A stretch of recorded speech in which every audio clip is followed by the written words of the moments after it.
Hello friends, चला तर मग आपण आता शेपूच्या भाजीविषयी माहिती जाणून घेऊया. 1. उग्र वासामुळे शेपूचा वापर कमी होतो. 2. शेपूची पालेभाजी वात व कफ विकारात फार चांगली. 3. पाने स्वच्छ धुवून घेतले की उग्र वास कमी होतो.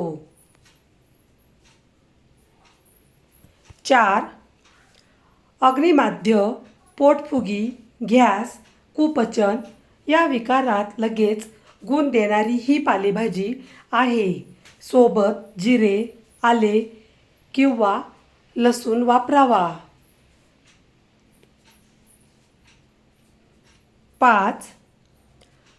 लहान मुलांच्या पोटदुखी, जंत, कृमी या तक्रारीवर एक वेळी दिलेली भाजी काम करते.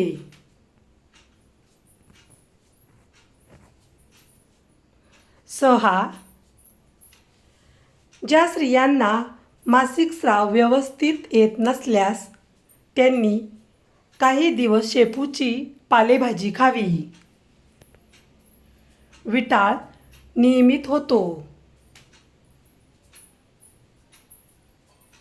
7. गळवे पिकण्याकरिता पानांचा लेप करावा.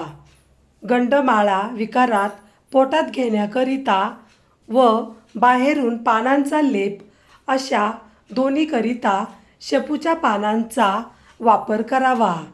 व्हिडिओ पूर्ण बघितल्याबद्दल खूप खूप धन्यवाद. चला तर मग पुन्हा भेटूया अशाच नवीन व्हिडिओमध्ये. तोपर्यंत बाय बाय.